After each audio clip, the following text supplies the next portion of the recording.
Hello, dear colleagues. It's a pleasure to see you all in the audience. Here's my presentation. First, I would like to say several things about this IGF and extend my gratitude to the organizers of this forum. First of all, I must say that, let me present myself. My name is Alim Khapov. I represent an organization called Center for Global IT Cooperation. We're a Moscow-based research center, analytical center created by Russian Coordination Center for TLD.RU.RF. We operate within the IGF and ITU ecosystems now for more than 5 years. We actively engage in all IGF since IGF in Poland. We also host and co-host the Russian Internet Governance Forum and Youth Russian Internet Governance Forum. Originally, this session was supposed to be hosted by colleagues of ours, but unfortunately, they didn't have time and didn't make it to Oslo, to Lillestrøm, to visit the IGF, and we have decided to support them in this session and host it ourselves. That's pretty much the beginning.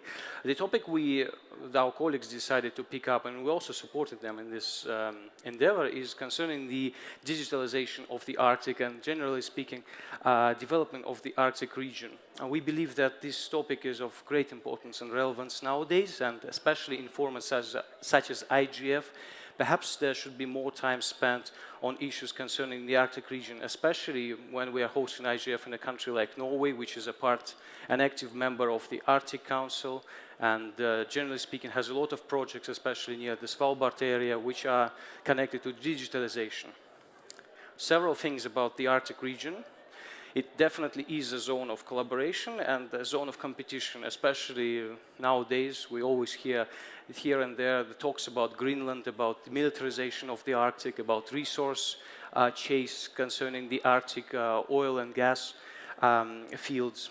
But we should always keep in mind that Arctic is a fragile region.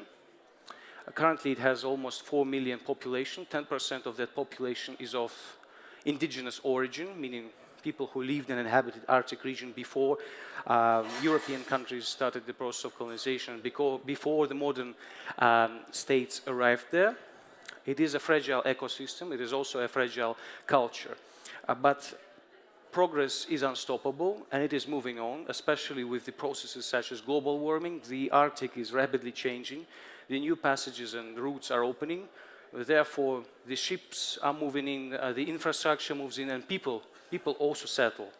As I was saying, representing the organization which operates from Moscow, from Russia, we also have a large portion of our country located in the Arctic region, and ourselves, we know on our own example about migration from certain parts of the country to the Arctic, about the challenges that arise there, and about local communities and how they feel, how they change and adapt to new processes which go hand in hand with digitalization. For example, one of the major initiatives right now, which is supported by our government and by the Ministry of Digital Affairs, is the creation of certain IT camps.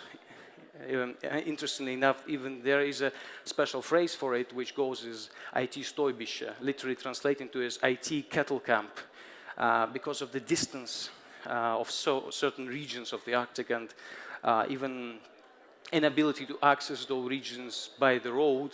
There is no roads, there are no roads, there are no railways which would lead to these regions, and people especially, they're still people, they're still citizens, and they still have to be connected to the internet. And that is why recently government has launched 100+ more IT camps in certain areas of the Arctic, where people, especially indigenous people who live in nomadic lifestyle, they can arrive to these IT camps, have access to internet, free access to internet. It is one of the efforts to combat the so-called digital divide, and I believe this initiative is important, and I know that it is also implemented in various other countries of the Arctic Council, and initiatives like that, I think, should be supported and paid attention to. It is important that local communities of the Arctic are included, connected to the rest of the world, but it is also important to protect those communities from all sorts of threats which are currently online. We are not leaving them just simply open to the web. We also need to protect their rights online, and I think that the first step is already done. We bring those communities, we connect them, and next step is to protect those communities, protect them online. There is also an issue of energy. when we not only bring digital infrastructure in examples of IT camps to Arctic, we also bring massive projects, we also bring infrastructure. We develop those regions because obviously they have massive resources which need to be used, and it is important for us to use them responsibly, using technologies which do not harm the environment and people in these regions. We cannot just, it would be wrong, I think, by all means to just exploit those unique regions which were untouched by human hands for millennia, using the same old techniques and technologies which were used prior in humanity's history. That is why, for instance, corporations like Rosatom implement decisions such as nuclear power plants in the far north. There's a long-standing debate about the security and actual greenness of nuclear technologies. There were several important infamous cases of nuclear power going out and bringing destruction. But I think the majority of experts right now agree that nuclear power plants, when managed correctly and with responsible design, can produce ample volumes of energy, supply them, and be a sustainable force. And one of the, and as you can see, Russia has a lot of nuclear power plants. We have a lot of resource infrastructure.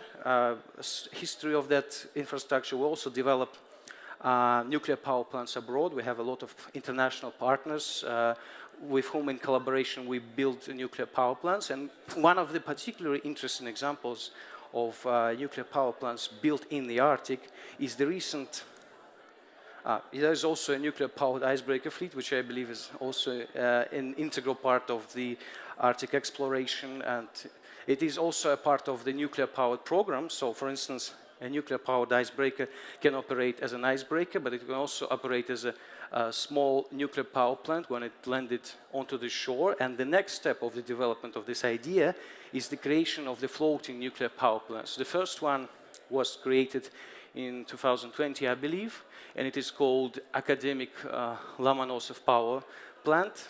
An ingenious design, really. It is a single reactor power plant which is used in the high north. Currently it operates in Chukotka region, which is on the border with Alaska and the Republic of Sakha. Depending on the energy needs of certain regions and towns in the up north, the power plant moves depending on the season and operates as a mobile power plant. This is a single example of this new technological thinking applied to the exploration of the Arctic, and even now there are talks of expanding this program and building more floating nuclear power plants. And there are also projects of small nuclear power plants which are expected to be built in the Arctic, such as the one in the Republic of Sakha, Yakutia, far north. And there is a lot of debate concerning this project right now in Russia and as well as internationally, because as I was saying, projects like that, they bring a lot of opportunities for local communities. Aside from the clean energy and energy as such, they also may provide a fundament for infrastructure. So whenever we build an SNPP in the high north, we need certain power grid, we need roads, we need connections, we build entire new cities in the high north. We also employ workers, we employ the local population, but it can also create serious problems. Aside from the threats of ecological disaster, we can also endanger communities which have a certain lifestyle that they would like to preserve. And it is very important, I believe, to take this into account when building such projects in the high north, to provide opportunities for those who require opportunities, but not to disturb the lifestyle of communities that have lived there for thousands of years. I would like also to, once again, highlight the prospects of the usage of Arctic in terms of Northeast Passage and this Northern Sea route. I think these routes are essential when we are thinking about the Arctic exploration and development, especially when it comes to digitalization, because these routes, they serve as a fundament for all future infrastructure and development, for economic activities. In my view, on the lines of these routes will soon will appear settlements, and all those settlements will require basic infrastructure. And it is our responsibility to take into account safety, sustainability, and security when we're developing the Arctic region, and especially collaboration. Even in terms of geopolitical struggle, I think it is important to cooperate and stick together when it comes to such matters as the Arctic. And if we lose time and if we do not cooperate on this issue, if we do not work together in exploring, in combining our efforts in creating ethical and responsible approaches to digitalization, exploration of the Arctic, we may simply lose time and it will be far gone. So I'd urge all the colleagues to unite on that question of responsible digitalization, responsible exploration, and responsible infrastructure construction in the Arctic, because it's underway, and I think it is our responsibility and our job to work together, even throwing aside all geopolitical struggles and security matters, which were always there and which will always remain. So I think that's pretty much it. I would actually very much like for someone from Norway to participate, or for our colleagues who were initially supposed to host this session to be here, but unfortunately that's it. Yet we have 15 minutes, and I would really encourage some sort of discussion or dialogue with you. That's it. Thank you.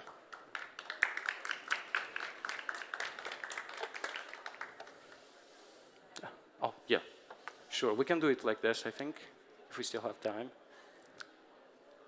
What do you think that climate change might have an impact on Arctic digitalization?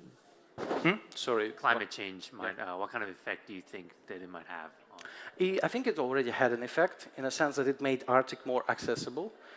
We have known for the potential of the Arctic region for a long time. So the idea that there are large deposits of rare earth metals in Greenland, or that there's entire gas fields and oil fields near the North Ice Pole, it's not a very new idea. So we have known about this information, and we know about the richness of the region.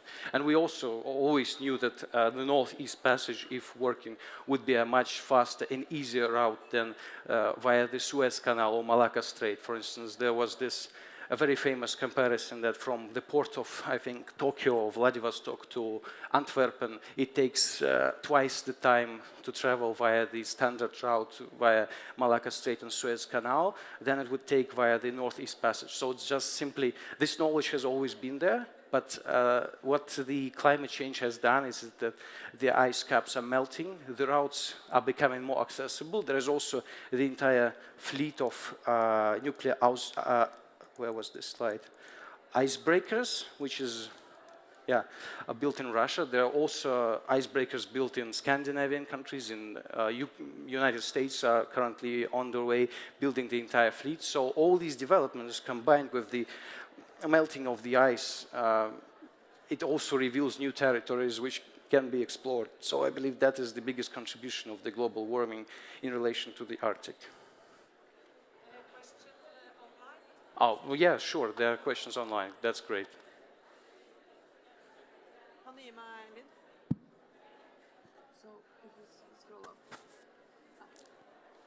First off, he's asking if it's possible to build data centers on the Arctic.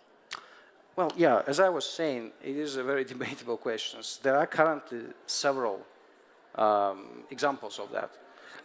In Iceland, they actively build data centers, and they use the Arctic climate as an advantage, but because they have the necessary infrastructure. I think maybe in the future, for instance, the Svalbard would be a perfect place to build data centers, because there are already some storages and facilities on the island, and there is some basic infrastructure which would help. Iceland would also perfectly be there's also an issue of undersea cables. So currently there are not a lot of undersea cables. There's one which is called Polar Air Express, which is currently built in the Russian Federation from Murmansk, near a Norwegian border, via the entire Northern Sea route. So it is also a question of the sea cables. Whenever we bring that connection to the North Pole, there will be data centers there. So I think that is also significant, yeah.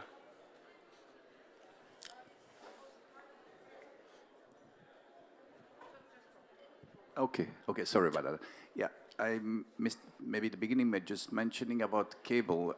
Could you elaborate a little bit more on the challenge specific to operate sub-cable under the ice? Like, I guess this is also in terms of resiliency. If anything happen below the ice, suppose it's not very easy to maintain or to repair. True, true. Yeah, it's very true that it is hard to repair and maintain sea cables when they're under the ice. But as I was saying, the ice is melting, the climate is changing. There's also, I think, an issue of geopolitics, because certain lines in the Arctic are not drawn. Not all countries agree on the lines right now in the Arctic region. So when sea cables will be laid down in this region, we need to take into account the possibility of geopolitical tensions when it comes to where these cables lie and where they cross.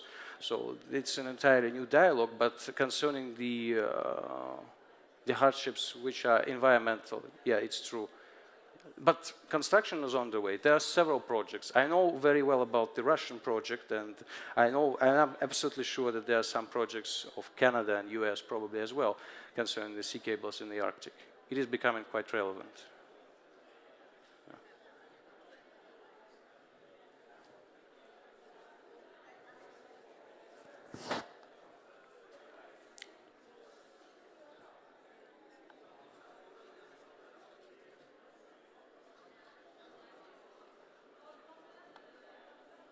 We're getting one final question from online. He's logging on and will be on screen. Thank you. I would like to ask, you say that the melting ice will pave the way for us to explore other regions. So are you saying it's an advantage for the ice to melt and it won't cause any damages in the future?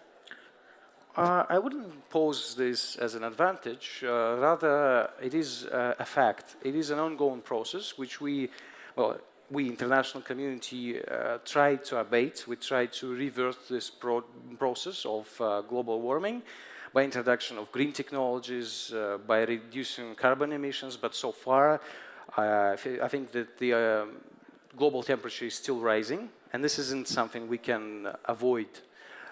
Therefore, I wouldn't say that it is an advantage. It is an inevitable reality. And of course, there will be challenges when the ice melts. There will be challenges connected to the global warming. Definitely, there are some parts of the world which will experience floods because of that, and there are rising sea levels. And when it comes to Arctic as well, there are some regions which may suffer greatly. Some biological issues which also need to be taken into account. There are certain species of animals and plants which may be harmed. But I'm not a biologist, nor am I a great expert in environmentalism, so I don't think it's up to me to judge, but I would rather say this is an inevitable process, and we need to adapt to this process and do as much as we can to preserve the Arctic and to reduce the potential damage in the region. So that would be my answer. If you have any comments, I would look forward to answering to them as well.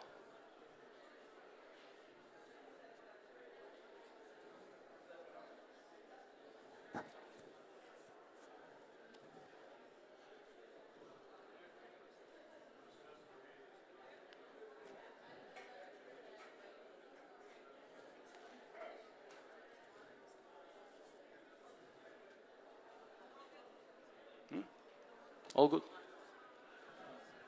Yeah, thank you.